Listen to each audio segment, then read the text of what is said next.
What's up, everyone? Welcome to Space today, doing part 1 of the history and future of our sun. So without further ado, let's get started with part 1, the history of our sun, when it first formed. So originally formed from the dying star's cast-offs, known as a solar nebula, which did you know that the sun was formed in the Orion's Nebula? So they were formed from a giant rotating cloud of gas and dust called a solar nebula about 4.5 billion years ago. As the nebula collapsed because of the overwhelming amount of gravity, it spun faster and flattened into a disk. The why the sun ignited by compressing all the gases, the amount of pressure it took, and the temperature pretty much increased, and formed this newborn star. So the process of forming a new star took about 50 million years to fully form our sun. What's up, everyone? Welcome to Space. This is part 2 of the history and future of our sun. So without further ado, let's get started. So when the sun was very young and the cloud turned from a disk, Jupiter became the first planet to be formed, and it started to transform from a core, started to attract gases and build up these gases to form the planet Jupiter. Jupiter was a timing to collect gases to get more mass before the sun's luminosity and brightness pushed the gases further to form the rest of the gas giants. But also our inner planets, such as our Earth, were formed of the dust and rock that clumped together by gravity, forming the rocky planets, especially our Earth.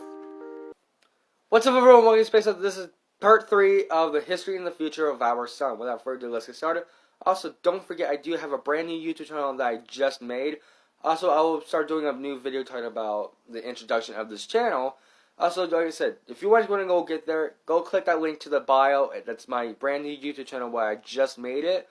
It's called QuantumMaster09 Astronomy. So without further ado, let's get started with part 3. So the sun's luminosity has risen by 10%, causing the Earth's temperature to reach an average around 47 degrees Celsius or 116 degrees Fahrenheit.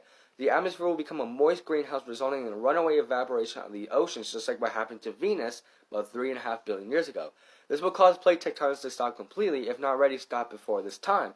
We still have pockets of water will be still present at the poles, allowing for simple life to still survive. But that won't really last for long because you have the increasing of the sun's luminosity.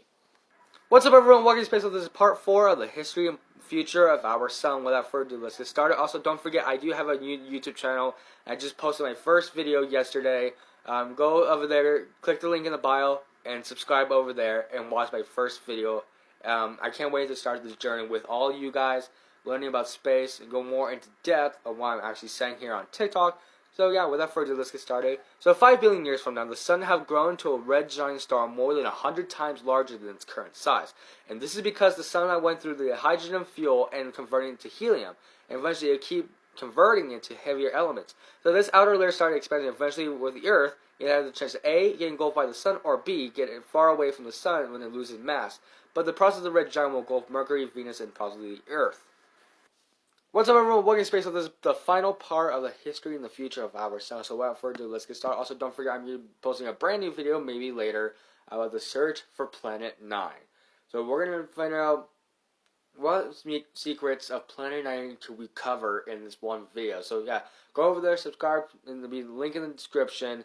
So yeah, without further ado, let's get started. So 12 billion years from now, the hydrogen in the outer core will deplete, leaving the abundance of helium. That's an element that will fuse to heavier elements like oxygen and carbon, which reactions don't emit much energy. Now the sun will blow off its outer layers and become a white dwarf the same size as the Earth.